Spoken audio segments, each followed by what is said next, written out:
mec qui s'appelle Xavier Davalmaison. Serpent, on peut cacher les spirales dans les serpents. Non, dans le fond des aquariums à Saint-Caro. C'est grave, je monte pas dedans. Oui.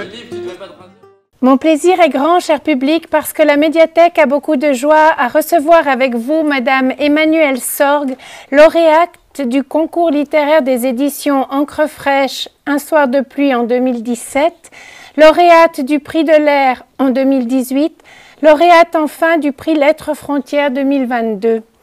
Permettez-moi donc, Emmanuelle Sorgue, de vous remercier d'avoir accepté de venir aujourd'hui à notre rencontre pour parler de votre premier roman, Quartier d'Orange, magnifique roman publié en 2021 aux éditions Encre fraîche. Tumulte et silence de l'âme tout à la fois, Quartier d'Orange, c'est toute la vie qui s'ébauche à la manière d'un pastel et dit en 1000 nuances, ses douleurs, ses beautés. Quartier d'Orange, c'est plus encore. Tout comme la larme qui rachète l'amour, votre roman raconte aussi la reconquête de soi au cœur de l'instant et la paix enfin retrouvée par vos personnages, accompagnée certes d'une certaine mélancolie, façon d'être encore au monde sans vouloir pleinement renoncer aux errances du destin qui parlent aussi du bonheur perdu. Pour débuter cet entretien, et avant d'aborder précisément l'ouvrage, j'ai pensé, Emmanuelle Sorgue, donner la parole à Noémie, héroïne de votre roman, et qui se confie ainsi à son carnet. À l'école, je n'ai pas de copine. Pourtant, j'ai une amie, rien qu'à moi. Je suis seule à la connaître parce qu'elle n'existe que dans ma tête. Je ne me souviens plus quand je l'ai inventée. Ça devait être un jour où j'étais triste. Elle est toujours là quand je suis seule et que je réfléchis. J'aime sa présence. Je n'ai pas besoin de tout lui raconter. Elle devine. Quand je suis en colère, quand j'ai envie de pleurer, quand je suis heureuse. Quand j'ai besoin de parler, par contre, elle m'écoute, ne m'interrompt jamais. Parfois, son visage s'efface, je n'arrive plus à distinguer ses traits même si je fais un effort. Alors je sais qu'elle n'est pas d'accord avec moi. Elle n'aime pas quand j'essaie de lui mentir, d'arranger la vérité ou bien quand je suis injuste ou méchante. Elle me paraît si légère que je l'ai appelée plume. Je ne vous ai pas vraiment présenté, Emmanuelle Sorgue. Je souhaitais vous laisser le faire. Alors, pour ce faire, ma première question, cette petite fille qui s'invente un double, doit-elle quelque chose à Emmanuelle Sorgue, enfant et adolescente? Et aujourd'hui, en quelques mots, vous, qui êtes-vous? Alors, oui, bien sûr, c'est vrai que lorsque j'étais enfant, j'avais un personnage comme ça imaginaire, voilà, à laquelle je parlais. J'inventais des. Je pense que c'était un personnage qui correspondait assez à ce que à Plume. Dans le fond, voilà, c'était un petit peu mon double. Mais j'étais enfant, j'avais 7-8 ans, je ne sais pas, peut-être par là. Et c'est d'ailleurs ce souvenir-là qui m'a permis qui m'a fait penser à le mettre dans ce roman. À un moment donné, je me suis rappelé que j'avais eu enfant ce personnage. Et puis, alors voilà, je l'ai introduit dans ce roman. Maintenant, qui je suis, c'est toujours très difficile de dire qui l'on est, mais je ne sais pas. Je peux peut-être commencer par mon parcours. Alors, bon, je suis genevoise, j'ai toujours vécu à Genève, voilà, j'ai fait mon parcours là-bas jusqu'à la Matu, puis ensuite, je me suis inscrite en lettres. Et puis, à l'époque, en lettres, il n'y avait pas d'examen avant la fin de la 2e année. Ce qui fait que pendant ces 2 ans, moi, j'ai beaucoup navigué entre les différentes branches qu'on avait à disposition. Et ce qui fait qu'à la fin des 2 ans, eh bien, j'ai arrêté mes études avant de passer les examens. Et puis, j'ai commencé une école d'infirmière. j'étais pas très convaincue, mais enfin, disons que j'étais assez fortement poussée par mes parents parce que, voilà, ils trouvaient que c'était quand même quelque chose qui était plus, disons, plus sérieux que ce que pouvaient me proposer les études de lettres. Et bon, alors j'ai fait cette école. Je me suis assez vite aperçue que je n'étais pas vraiment faite pour ce métier. Alors je me suis adaptée parce que j'ai travaillé dans des domaines un peu moins stressants comme les soins à domicile ou bien l'enseignement après. Mais le travail dans une unité de soins à l'hôpital, vraiment, je n'étais pas faite pour travailler dans le stress et faire 10 choses à la fois. Et puis ensuite, à la fin des années 80, les études de lettres permettaient à des étudiants, des personnes qui travaillaient, de reprendre des études avec des horaires aménagés. On ne faisait qu'une branche après l'autre, etc. Ce qui fait que je me suis inscrite. Et bien sûr, alors ça m'a pris beaucoup plus de temps, ça m'a pris 10 ans, mais j'ai fini mes études de lettres à ce moment-là.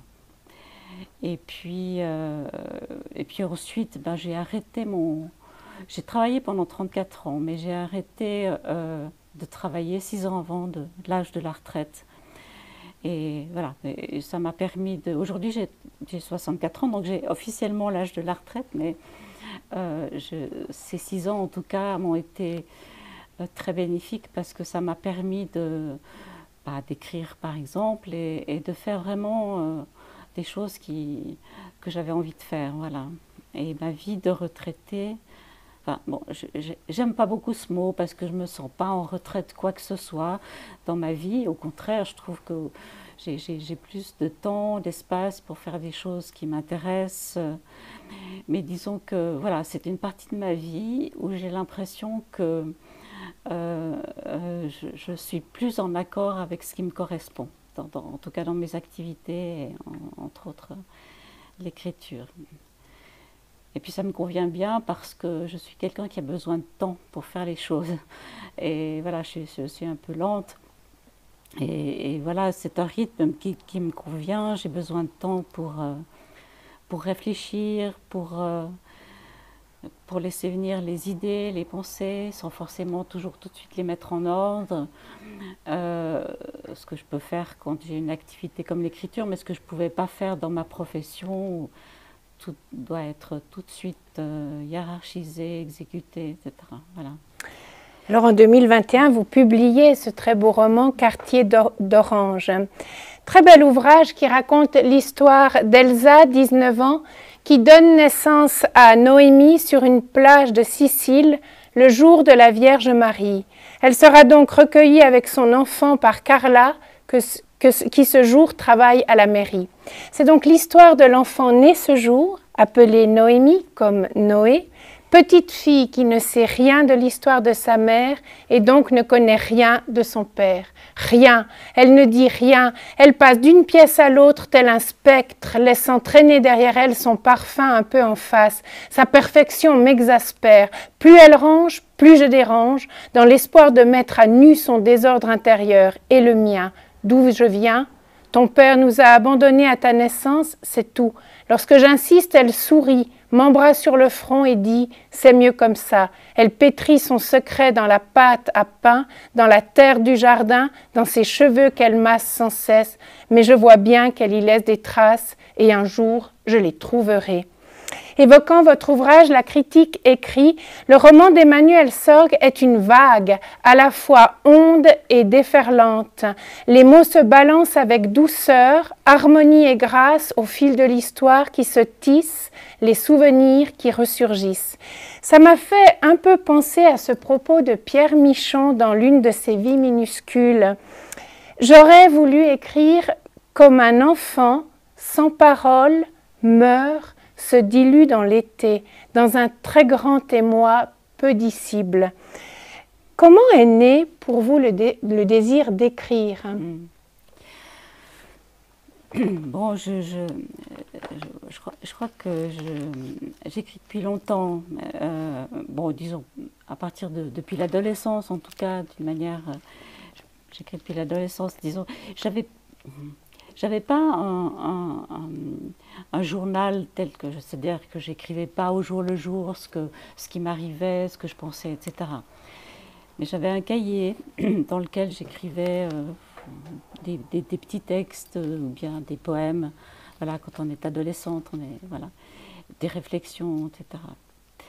Et puis, bon, je lisais beaucoup aussi, parce que finalement j'étais assez solitaire. Bon, j'avais des amis bien sûr, mais voilà, je passais quand même beaucoup de temps à lire, adolescente, et d'ailleurs je devais ruser parfois parce que je lisais tard le soir, j'avais de la peine à m'endormir, et quand ma mère voyait un ray de lumière sous la porte de ma chambre, elle entrait et puis elle me confisquait le livre. Alors, bien sûr, je lisais sous les draps avec une lampe de poche, ou voilà, ce que font d'autres adolescents de toute façon. Mais voilà, et ensuite, plus tard, lorsque je travaillais déjà, j'ai toujours écrit un petit peu comme ça, et je voulais confronter ce que j'écrivais à un regard plus critique. Je voulais savoir où j'en étais au niveau de l'écriture, et je me suis inscrite à un atelier d'écriture chez Isabelle Guisan, qui est une journaliste et écrivaine vaudoise. Et j'ai poursuivi cet atelier pendant 7 ou 8 ans, parce que la manière dont elle animait cet atelier me convenait, c'est-à-dire qu'elle nous laissait libre du choix du thème et du choix de la forme de l'écriture qu'on voulait. Par contre, elle nous demandait d'avoir un projet, c'est-à-dire qu'elle ne voulait pas qu'on arrive un jour avec un texte, la fois suivante avec quelque chose qui n'avait rien à voir. Voilà. Et ça pouvait être, je ne sais pas, une suite de nouvelles, ça pouvait être un texte autobiographique, ça pouvait être de la poésie, mais voilà, il fallait qu'on ait un projet. Et par contre, une fois qu'on avait notre projet, elle était très exigeante par rapport à la forme que prenait notre écriture. Et vraiment, j'ai beaucoup appris avec elle. Mon écriture s'est beaucoup modifiée à ce moment-là. Donc voilà. C'est un petit peu mon parcours. Votre texte est admirablement bien construit. Il y a, on l'a dit, l'histoire d'Elsa et de Noémie, sa fille, sa petite fille. Il y a, qui se greffe sur elles deux, celle du muet, dont on parlera tout à l'heure. Vous tricotez habilement le passé et le présent de chacune de ces 3 histoires. Outre cela, vous tissez votre texte en mêlant la voix de Noémie qui se confie à son carnet et celle du narrateur qui raconte chacune des histoires. Donc on a vraiment un ensemble très tissé.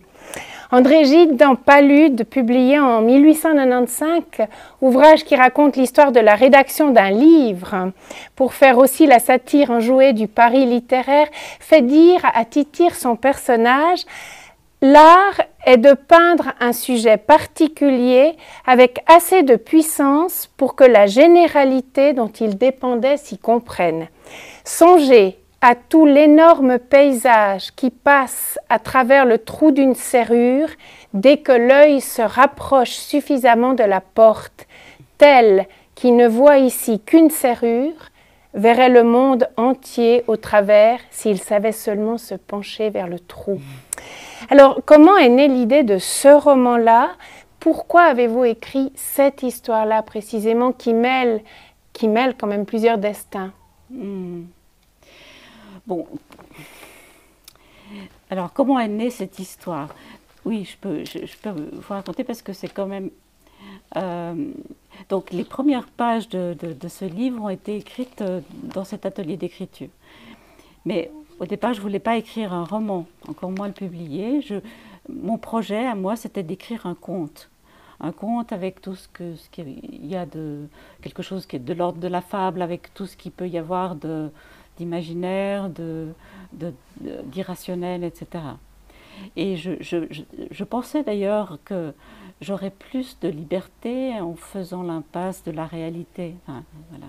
J'étais peut-être un peu naïve, mais je me suis rendu compte après qu'au fil de l'écriture, dans le fond, l'histoire devenait de plus en plus précise, de plus en plus réaliste. Finalement, j'ai compris que ça m'intéressait davantage d'écrire une histoire vraisemblable. Mais bon, à ce moment-là, j'écrivais vraiment en fonction des idées qui me venaient à l'esprit. Je n'avais pas de plan, je faisais pas attention à l'équilibre du texte, voilà.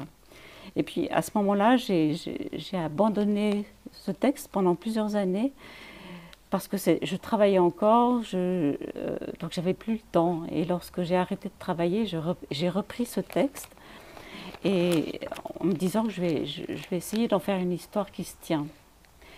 Et quand je l'ai relu, ben, je me suis rendu compte que ça ne tenait pas du tout. Alors pas du tout. Et qu'il y avait des incohérences, il y avait des passages trop longs, enfin voilà. Et donc j'ai dû tout reprendre de A à Z.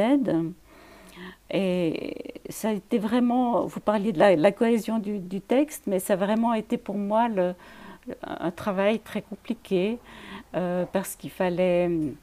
Il fallait pas faire des découpages, il fallait avoir un fil conducteur, il fallait trouver une cohérence au texte. Et voilà, c'était un aspect très compliqué pour moi à ce moment-là. D'ailleurs, je me souviens qu'à un moment donné, j'avais séparé mon texte en chapitres, et puis à un moment donné, j'ai imprimé. Et j'ai disposé les différents chapitres sur le parquet de mon salon.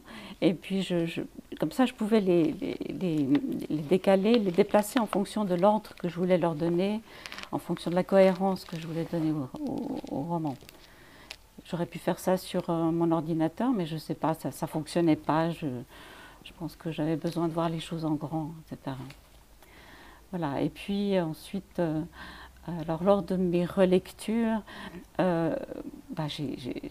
j'ai sabré énormément de passages et j'ai supprimé des choses. Parfois la mort dans l'âme, d'ailleurs, parce que ça, je pense que c'est l'apprentissage de l'écriture, mais parfois on est attaché à certains mots, à des phrases, à un passage. Et quand on se relit, on se rend compte que ça ne colle pas. Donc, il faut supprimer des passages auxquels on tenait au départ. Et voilà, moi, je pense que le plus difficile dans l'écriture, finalement, c'est, pour moi en tout cas, c'est pas tellement ce que je veux écrire ou comment, mais c'est ce que je dois taire, finalement. Et il ne faut pas vouloir tout dire. Dans le fond, c'est comme un tableau aussi. Un paysage, par exemple, le premier plan, il est en général assez détaillé, précis, et plus les plans s'éloignent de notre point de vue, plus le peintre aura simplifié son trait, aura suggéré les plans suivants, et notre cerveau rétablit ce qui manque en général. C'est-à-dire qu'on sait que la tache blanche en haut du tableau, c'est la montagne qui est derrière le lac, etc. Et je pense que l'écriture, c'est un peu la même chose. Le lecteur rétablit ce qui manque dans un texte, finalement, je pense. Voilà.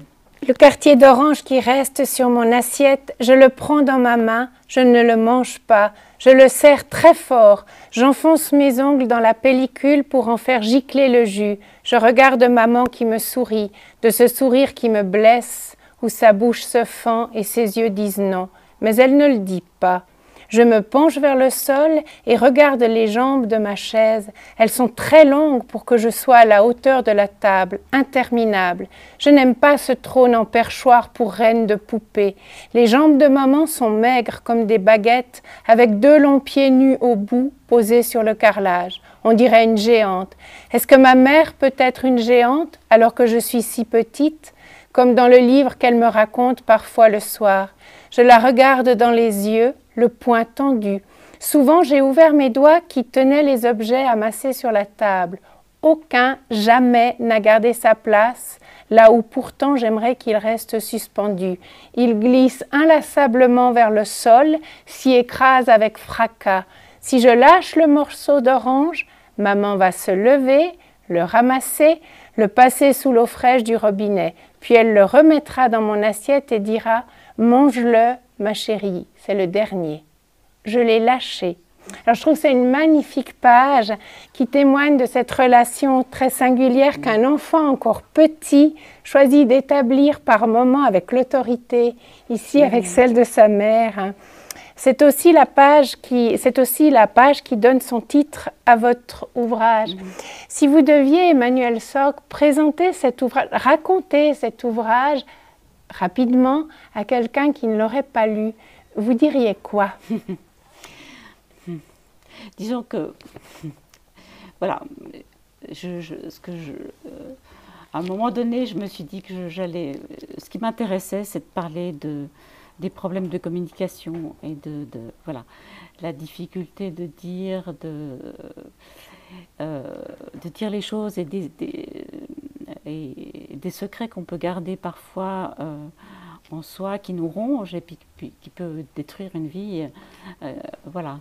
C'était un petit peu ça. Alors, je ne sais pas si je vais raconter tout le livre, mais dans cette histoire, il y a des personnages qui ont de la difficulté à parler. Paradoxalement, il y a deux personnages qui ont peut-être pas les mêmes codes de langage que nous, mais ce sont quand même les deux personnages qui vont avoir un rôle important pour faire comprendre aux deux autres, donc à Noémie en l'occurrence, que finalement la parole ne va pas de soi, que la communication c'est quelque chose de compliqué, que peut-être sa mère qui n'arrive pas à lui parler, elle a aussi peut-être des difficultés, pas les mêmes que les deux personnages avec lesquels elle crée un lien, mais que voilà, peut-être que c'est compliqué pour elle aussi. Alors en gros c'est un petit peu ce que je voulais... Alors, Noémie se plaint à Carla, donc la femme Carla, c'est la femme qui a accueilli Elsa, qui est arrivée sur cette île enceinte et qui va accoucher sur cette île. Elle sera donc recueillie par Carla, qui lui donnera une maison, en quelque sorte. Et Noémie, l'enfant d'Elsa, va petit à petit se détacher de sa mère, parce que sa mère lui dit rien de son père, et puis elle va se rapprocher de cette femme. Et elle se plaint à Carla d'ignorer tous ses parents et Carla lui répond une phrase, je trouve, très très dure, hein, très belle mais très dure. Carla dit à Noémie, « On n'a pas toujours les parents que l'on veut et les parents n'ont pas toujours les enfants qu'ils avaient imaginés, même s'ils pensent avoir tout fait pour les élever le mieux possible. » Alors ma question c'est, on viendra sur la fin du roman qui est très belle, mais quand Elsa regarde sa fille et qu'elle accepte que sa fille s'attache à une autre femme, vous, écrivain de ce personnage, quel sentiment vous lui donnez? Est-ce qu'elle souffre ou bien est-ce qu'elle est rassurée que sa fille trouve ailleurs ce qu'elle ne peut pas lui donner? Qu'est-ce qu'elle ressent? Elsa, non, Elsa, elle souffre parce qu'elle se rend bien compte. Au moment, je pense que vous faites allusion au passage où Elsa lui téléphone et puis finalement elle lui explique que voilà, Noémie est chez elle et que elle lui demande l'autorisation et puis elle lui dit voilà, mais c'est juste un moment et puis ça te fera du bien à toi aussi. Elsa raccroche et puis bien sûr, je pense que c'est... Moi, j'ai ressenti... pour moi, Elsa était dans un moment pas de désespoir, mais de se dire, voilà, j'ai pas réussi avec elle. Et voilà, je pense que c'est quelque chose de très difficile pour une mère de se dire, bah, j'ai pas réussi parce que finalement, je sais pas, mais Elsa, elle a eu une vie très compliquée où elle a finalement été limitée, bridée toute sa vie et elle croit donner la liberté qu'elle n'a pas eue à sa fille. Mais sa fille, elle réclame autre chose. Elle lui demande simplement de lui parler de ses origines, elle veut savoir qui est son père, etc.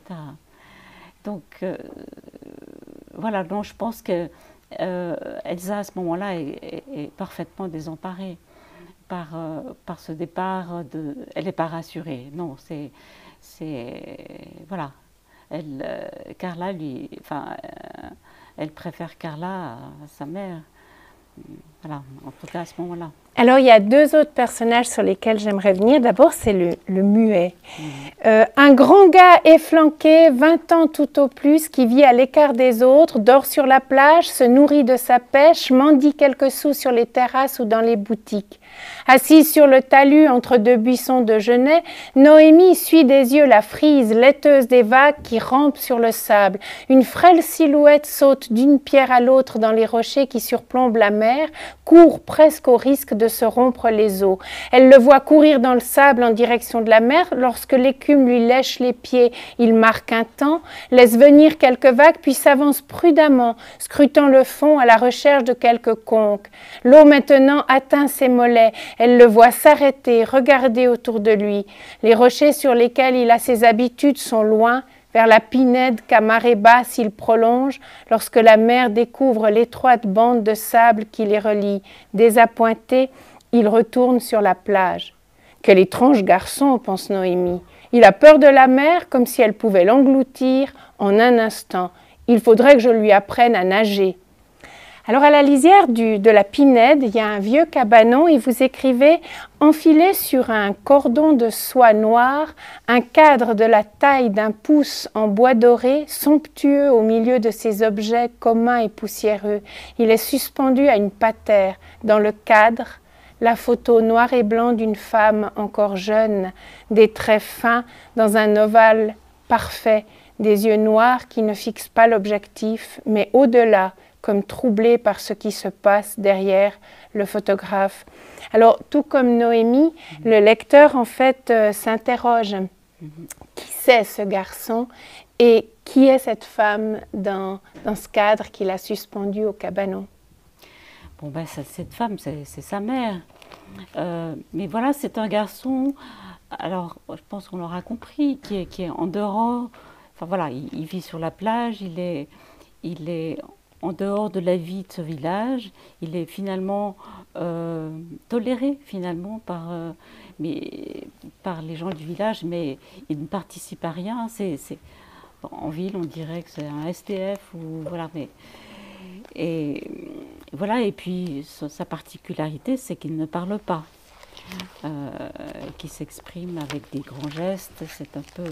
D'ailleurs, je disais au départ que je voulais écrire un conte au départ. Dans mon idée, dans le conte du départ, il y avait ce personnage. Et je pense que c'est ce qui reste de ce conte que j'avais imaginé au départ. Et j'ai voulu le garder un petit peu pour garder... j'ai essayé de le rendre le plus réaliste possible, mais pour garder quelque chose de cette atmosphère du conte. Voilà.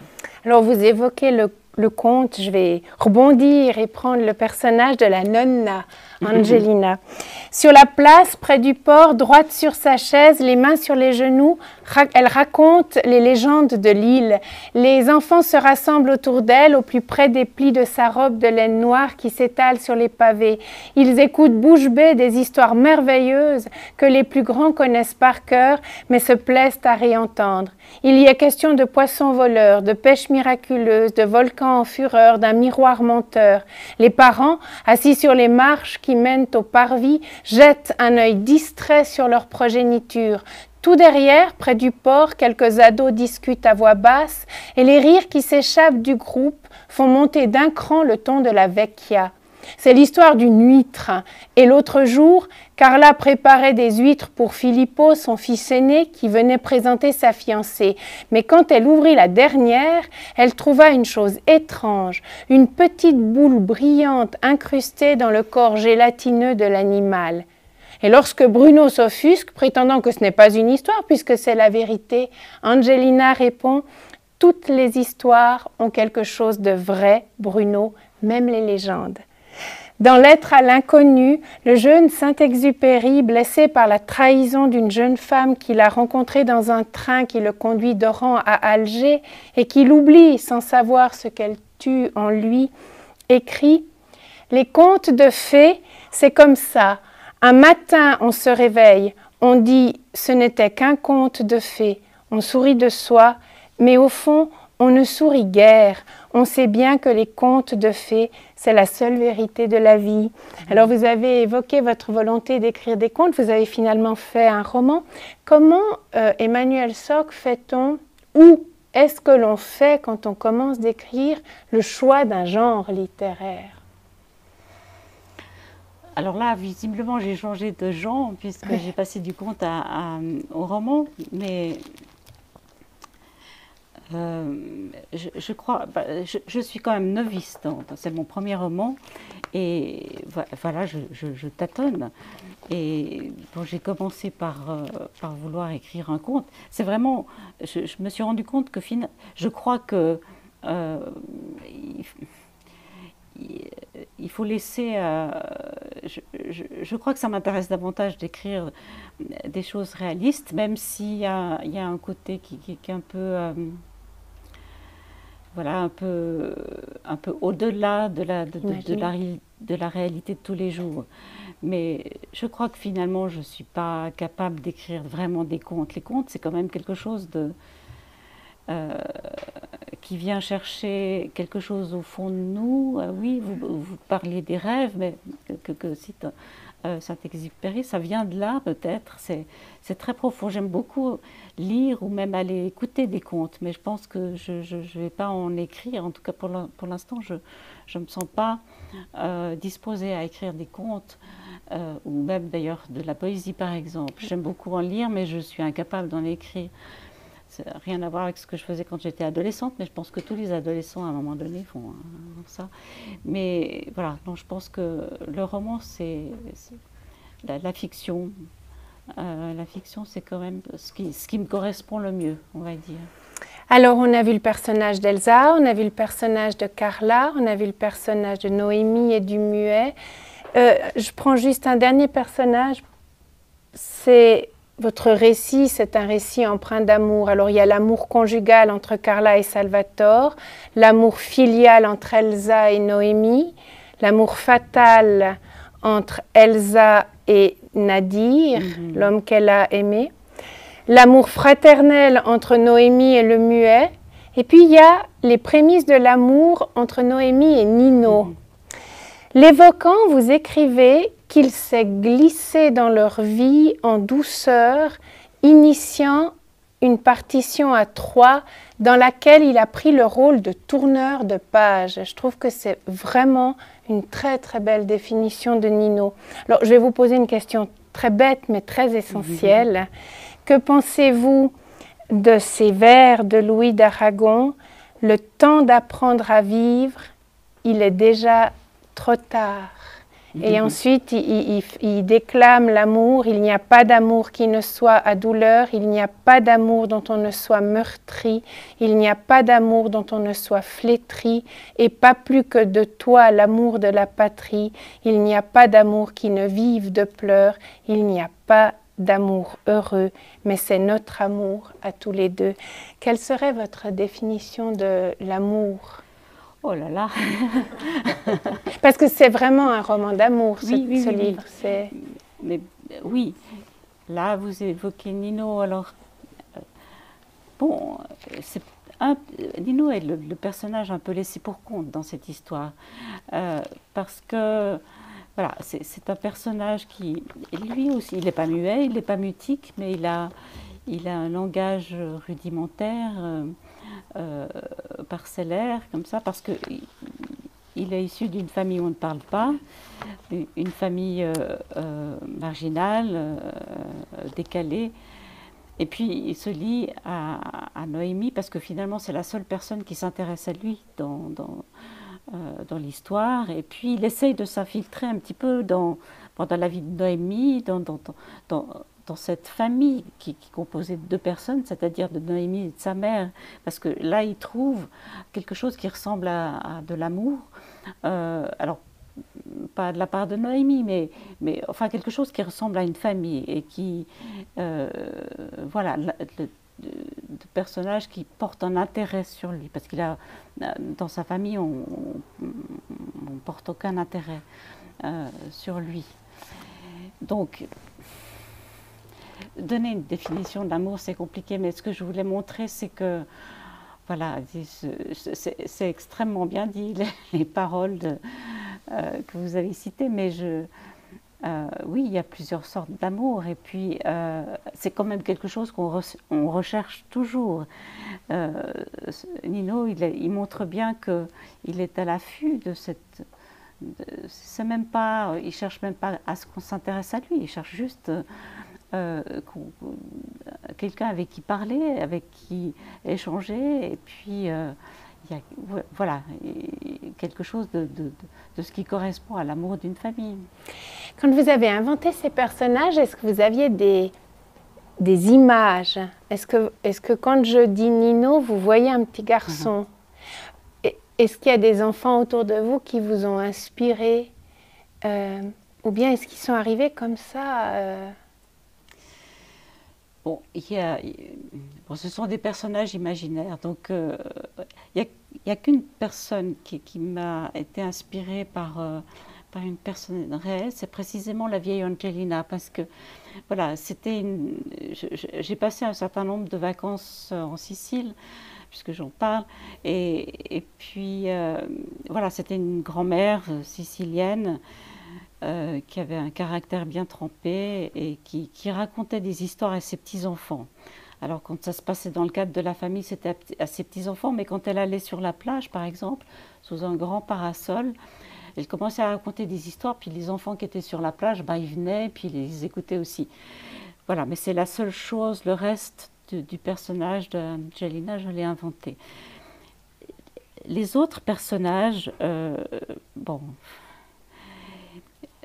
ce sont des personnages imaginaires. Mais d'abord, quand on a travaillé pendant 34 ans dans un métier social, on rencontre beaucoup de gens, beaucoup de personnes, et il y a des personnes qui vous marquent, mais aussi des comportements, des caractères. Et forcément, j'ai été influencée par des personnes que j'ai rencontrées. Par les petits garçons, j'ai à un moment donné travaillé en pédiatrie. Alors, je n'ai pas une personne en particulier, un enfant, mais voilà. Et puis, voilà, je pense que j'étais influencée par mes lectures. On est toujours influencé par ses lectures. Par exemple, le muet, c'est un personnage de conte.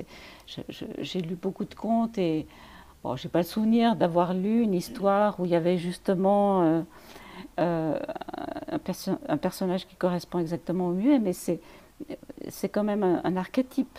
C'est un petit peu ce personnage. Donc c'est difficile de vous dire d'où ils viennent. Mais bien sûr que ce sont des gens que j'ai croisés, soit dans mes lectures, soit dans ma vie.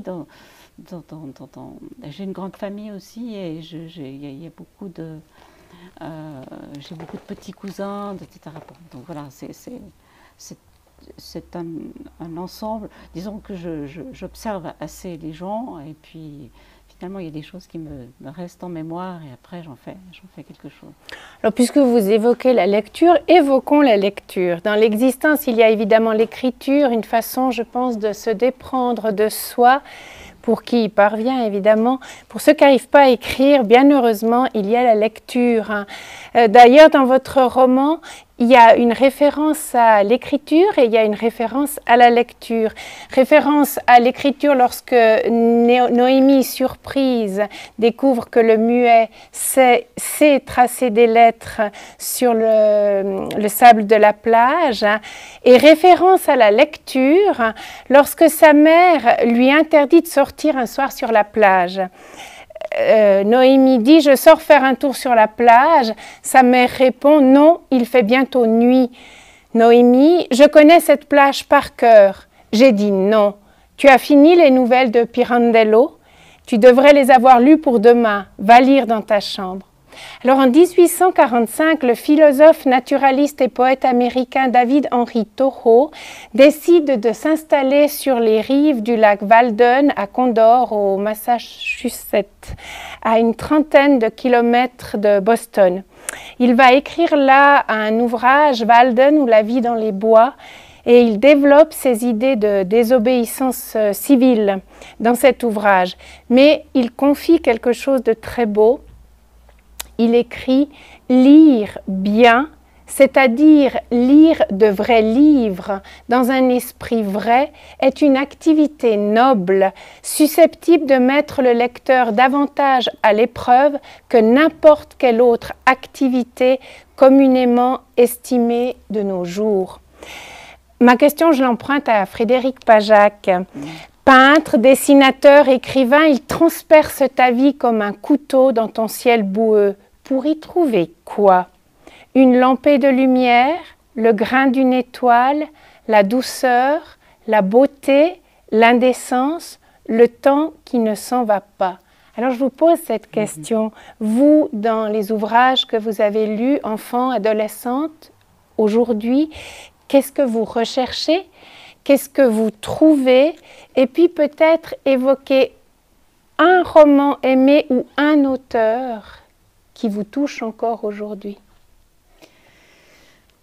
Ce que je recherche dans les livres, mais je crois que je suis assez éclectique, c'est-à-dire que, bon, pour l'instant en tout cas, je lis, je ne dis pas tout ce qui me tombe sous les mains, mais je lis aussi bien disons qu'en ce moment je lis surtout de la littérature suisse, parce que voilà, je trouve des articles sur des écrivains, et puis c'est une période comme ça.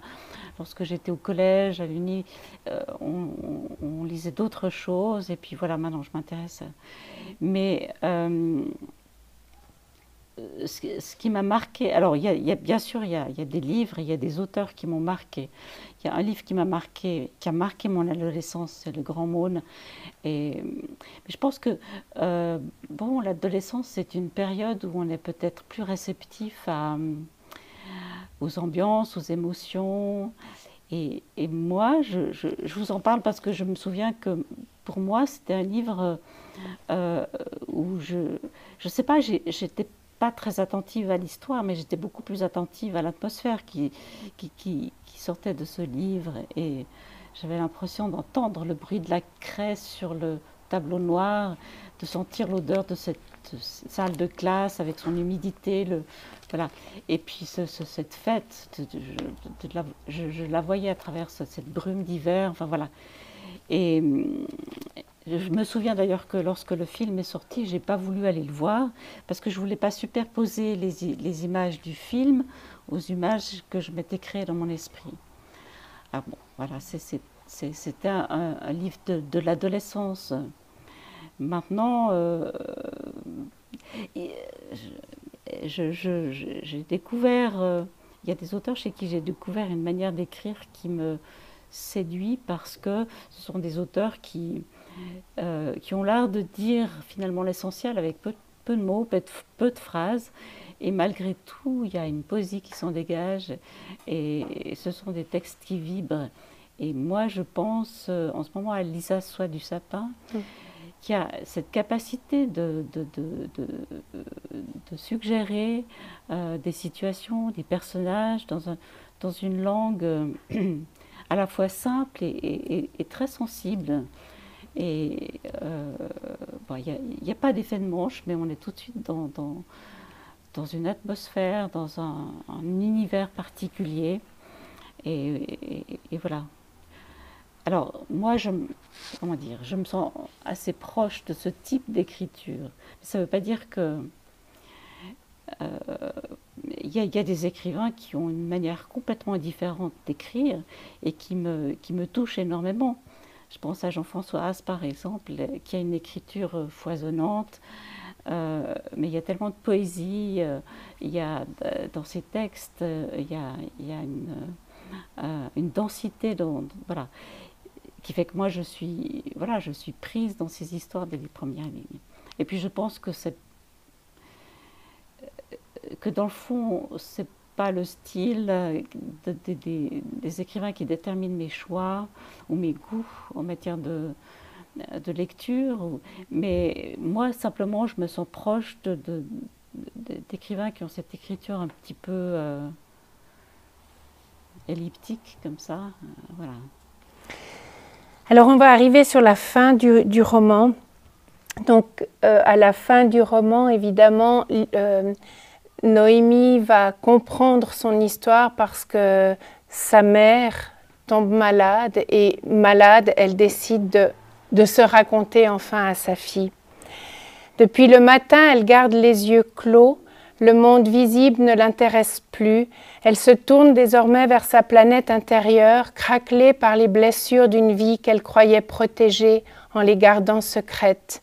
Depuis ce matin, Elsa ne s'alimente plus, elle repousse le bras de sa fille qui tente de lui donner un doigt de purée dans une cuillère à moka. Devant le désarroi de Noémie qui lui tend une paille trempée dans un verre d'eau citronnée, elle aspire avec peine quelques gouttes du liquide amer et frais. Elle regarde par la fenêtre, sa façon à elle de sortir de la chambre. Derrière les carreaux embués, la courbe floue du vallon se creuse sous le poids d'un ciel laineux. Dans quelques semaines, ce sera le printemps, pense-t-elle. Le lendemain, lorsque Noémie pousse la porte de la chambre, Elsa ne se tourne pas vers elle. Ses traits sont figés et les fronces de la douleur ont disparu sur son visage apaisé. Pourtant, Noémie aurait juré la voir sourire. Lars Norén, poète, metteur en scène, dramaturge et auteur suédois, né en 1944 à Stockholm et mort en 2021, confie « J'ai attendu impatiemment de devenir vieux, parce que cela pouvait être un moyen d'échapper à ce que les gens attendent de vous. D'une certaine manière, j'ai quitté le monde. Je dis non, je veux être seule, écrire. Je pensais que devenir vieux rendrait plus évident ce droit de ne pas participer. Mais le corps est plus fatigué, donc plus vulnérable. Tout prend plus de temps, tout est plus compliqué et confus. Se souvenir, par exemple. Je ne sais pas si j'ai peur de la mort. Non. Je n'ai pas peur, j'ai vraiment ce rêve. Je suis assis dehors sous les arbres, très vieux, et je laisse mon esprit s'échapper. Le soleil, le jardin, personne n'a plus besoin de moi. Je peux juste me laisser m'en aller loin. Alors vous avez travaillé auprès de personnes en souffrance. On parle toujours du sens de la vie et moi parfois je me demande quel est le sens de la mort. Est-ce que vous avez... Par rapport à votre expérience de vie, une réponse. Je crois que même lorsqu'on est confronté à la mort, alors la mort de patient ou aussi des décès dans sa famille, je crois que bon, ça ne donne pas de clé, ça ne donne pas de réponse absolue, je crois que... Mais quand même, je pense que ça démystifie un peu la mort, le fait d'avoir rencontré des gens en fin de vie, d'avoir rencontré, et puis de les avoir entendus parler de leur fin de vie, parler de leur mort, etc. Ça démystifie quand même beaucoup. Les choses, et oui, ça vous fait évoluer, vous, enfin moi, par rapport à la mort. Mais je trouve très beau ce texte parce que il y a une espèce d'apaisement, de se dire que voilà, on n'attend plus rien de moi, et puis c'est pas grave, dans le fond, voilà, j'ai accompli ma vie, c'est comme ça. Et alors si j'ai appris quelque chose de mon métier, c'est peut-être cet apaisement, voilà. J'ai pas vécu que ça, mais j'étais étonnée de rencontrer finalement beaucoup de personnes qui avaient cet apaisement, cette tranquillité. Après, voilà, il y a toujours, enfin, il y a des phases, il y a des phases par rapport à lorsqu'on sait qu'on a un diagnostic qui est déterminant, mais la plupart du temps, il y a toujours un moment où voilà, les gens s'apaisent et voilà, je trouve que c'est quelque chose. Moi, j'ai vécu des moments apaisants alors que c'était des gens qui étaient, voilà, qui allaient partir, ou même dans ma famille, mon père par exemple, c'était aussi quelque chose comme ça. Alors la presque dernière page du roman, la petite église est pleine comme un œuf derrière le cercueil d'Elsa. Le curé s'affaire autour de l'autel, peu habitué à une telle audience. On a fait venir un organiste pour l'occasion, Carla s'en est chargée. Elle a besoin d'agir quand elle est triste. Mais aujourd'hui, soutenue par ses fils et son mari, elle laisse couler ses larmes dans les plis que les années ont creusés sur ses joues. Noémie est seule sur un banc de la première rangée devant le cercueil de sa mère qu'elle ne quitte pas des yeux. Droite, dans un ensemble noir, les cheveux roulés dans un chignon impeccable, elle ne pleure pas. Son visage est si pâle qu'on a peur de la voir tomber. Elle serre les lèvres comme le faisait sa mère autrefois, sa mère d'avant la maladie. Sur le bas-côté, la vieille Angelina psalmodie dans un murmure lancinant et monotone, et tout au fond de l'église, adossée à une colonne, le regard bas, Nino triture de ses mains crispées le bord gras et usé d'un chapeau sombre. Alors comment ferait revenir sur la scène tous les acteurs à la fin de la pièce?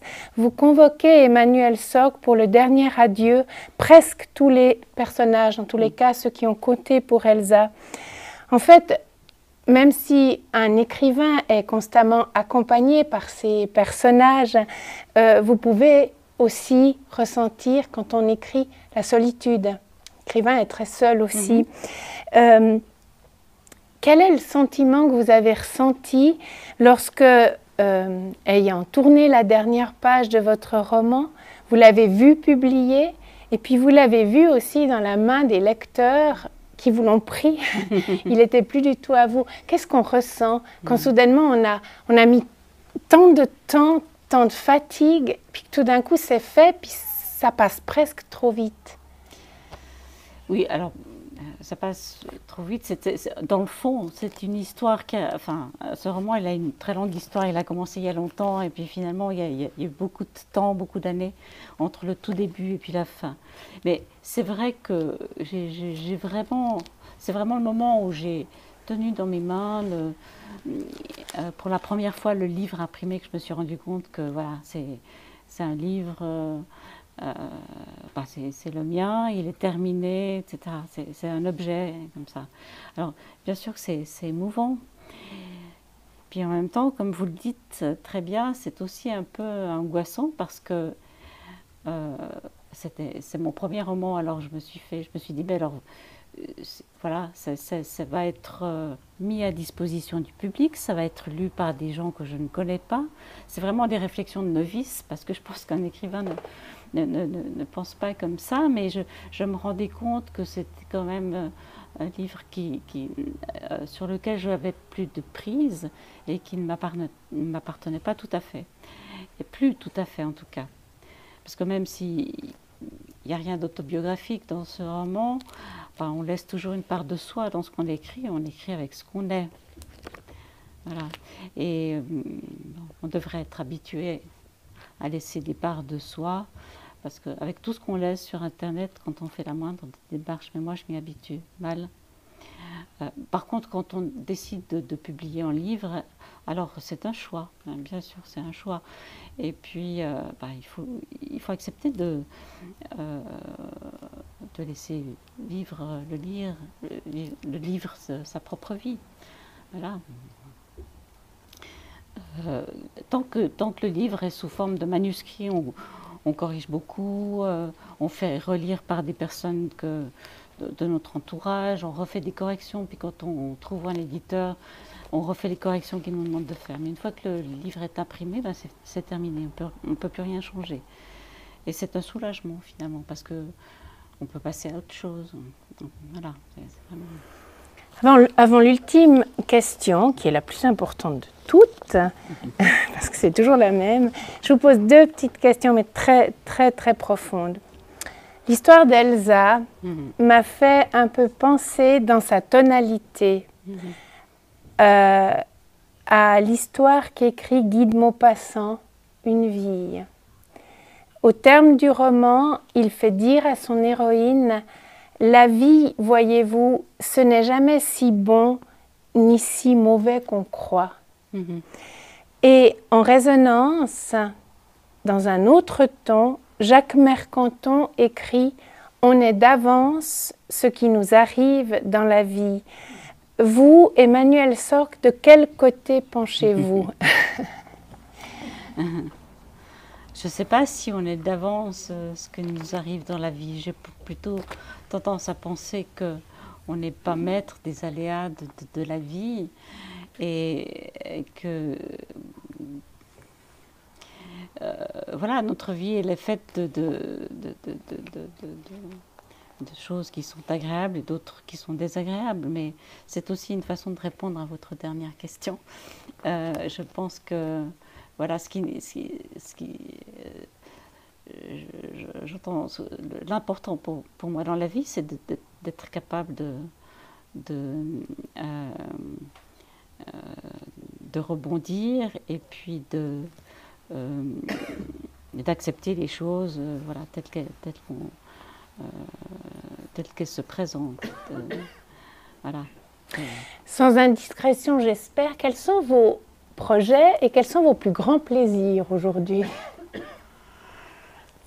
Bon, alors, projet littéraire, alors effectivement, je suis en train d'écrire, j'essaye d'écrire un deuxième roman. Et puis, mes plus grands plaisirs aujourd'hui, je veux dire, ça reste des plaisirs qui sont des plaisirs assez simples, c'est d'être entouré de personnes que j'aime, c'est de faire, alors bien sûr, c'est aussi de faire quelque chose qui me convient, qui me plaît. J'ai vraiment l'impression qu'il y a une fracture, pas une fracture, mais enfin, deux parties de ma vie. Une partie de ma vie qui était ma vie professionnelle et puis une autre maintenant qui est très différente et j'ai beaucoup de plaisir et même si c'est l'âge de la vieillesse, ça me convient très bien de vivre cette vie de cette façon-là et voilà. Alors vous avez évoqué les premières pages du roman qui ont été écrites dans cet atelier d'écriture. Alors je vais terminer le café littéraire par ces premières pages. Mon écrin ouaté et rassurant s'est imperceptiblement resserré. Mon dos, mes bras, mes jambes sont plaqués contre la paroi molle de mon habitacle que je croyais infini. Recroquevillé, le nez collé aux genoux, je frappe des pieds cette baudruche qui me garde prisonnière.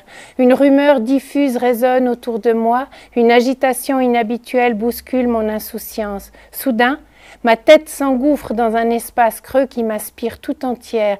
Mon enveloppe protectrice crève comme une bulle. Une longue et pénible ascension commence et me propulse par à-coups successifs dans un couloir étroit. Enfin, les parois s'écartent. Un environnement sec et froid que je ne connais pas effleure ma peau puis s'introduit de force dans ma bouche, grande ouverte par la stupeur. Nos cris se mêlent à ceux des goélands qui volent au-dessus de nos têtes. Magnifique page qui ouvre votre roman, qui donne vie à votre personnage, puisque c'est l'accouchement de Carla, et qui inaugure malgré tout l'espérance en la beauté de l'existence, dans ce qu'elle a de grave aussi. Alors, vous avez répondu déjà à la dernière question, mais je vous la pose quand même. Alors, qu'est-ce que le bonheur et qu'est-ce qu'une vie réussie ? Je pense que le bonheur, c'est d'abord une disposition de l'esprit. Je pense qu'il faut être ouvert à voilà, ce qu'il y a de beau dans la vie, ce qu'il y a de beau dans la nôtre. Et puis, sans chercher un idéal inaccessible. Je crois que c'est surtout ça. D'être réceptif à ce qui nous rend heureux au jour le jour. Ça peut être une rencontre, une soirée au coin du feu, ça peut être avec les personnes que l'on aime. Voilà, c'est vraiment une vie réussie. Voilà, c'était être capable de s'adapter, je crois, être capable de s'adapter et de rebondir en fonction de ce qui nous arrive dans la vie. Je pense que c'est pas une vie réussie, c'est pas. Il y a des vies qui sont dramatiques et qui sont réussies quand même. Donc je pense qu'il y a des gens qui s'adaptent à ce qui se passe et qui trouvent des biais, des solutions, etc. C'est notre force. Il faut avoir cette force-là, je pense. Voilà. Une question dans le public. C'est la tradition, ils viennent après. Alors moi, je vais clore. À l'issue de cette rencontre, j'aimerais, Emmanuel Sorg, et du fond du cœur, vous remercier chaleureusement au nom de tous pour ce moment de poésie et d'amitié. Dernier regard sur votre roman. En contrebas, derrière la Maison Blanche, les vignes tombent en palier jusqu'au fond des criques. Noémie descend le sentier tenant sous son bras une boîte encombrante. Elle s'arrête sur un promontoire qui tombe à pic dans la mer, ouvre la boîte, y plonge sa main. Une poignée après l'autre, elle jette les cendres dans les vagues qui s'écrasent contre la falaise. À sa droite, vers la plage, sur les rochers qui la séparent du port, une longue silhouette s'avance, hésitante, les bras en croix, tel un acrobate sans balancier. Ça m'a fait un peu penser à ce très beau poème, Statue du feu, extrait du recueil Fièvre et guérison de l'icône, publié en 1998 par Salas Tétier, poète né à Beyrouth. Je vous l'offre en reconnaissance. Un homme avance vers la fin des choses comme on s'avance avec un jardin d'arbres vers la beauté d'un fleuve oublié par la neige près de l'éternité. La fille jeune est là dans la flambée de l'eau comme une rose. L'homme s'arrête et la regarde et ses yeux pleurent. Soleil étranglé par la pluie et son amour, et de ses mains tombe le fruit des choses. De ses mains, comme un peu d'eau qui s'ouvre, tombe la palpitation d'une étoile, brûlante et seule au-dessus des labours qui sont plus purs d'être fils des nuages, allumés ainsi que statues de l'esprit. Et c'est dans ces rosées la terre, et c'est la terre avec l'étrangeté des morts, dormant, chacun sa lampe dans les feuilles. Emmanuel Sorg, merci. Merci à vous. Merci beaucoup.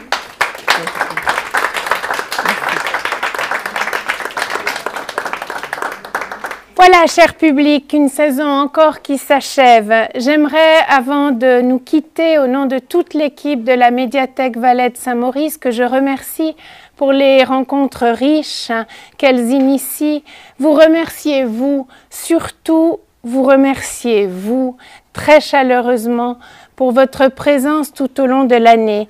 Et j'aimerais, avant de partir, vous offrir un dernier cadeau, cet aveu d'un poète, philosophe, Gustave Thibon, aveu qui pourrait bien aussi être le nôtre en cette veille de relâche. J'ai dévoré la vie, je n'en ai assimilé qu'une très faible partie. J'ai besoin d'une éternité, être hors du temps pour intégrer les richesses que le temps m'a offertes, puis reprises dans son cycle où le geste du moissonneur suit de trop près celui du semeur. Mais il ajoute: il manquerait quelque chose à l'éternité si elle n'était pas aussi du temps retrouvé. Alors, rendez-vous pris. J'espère vivement vous revoir l'an prochain pour retrouver ce temps qui fonde aussi notre éternité. À tous, merci et au revoir.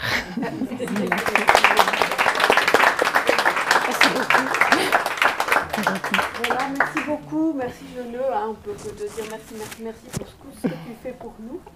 Donc on reprend, on fait relâche, comme elle a dit, et on reprend en septembre, donc le 19 septembre à 18h45.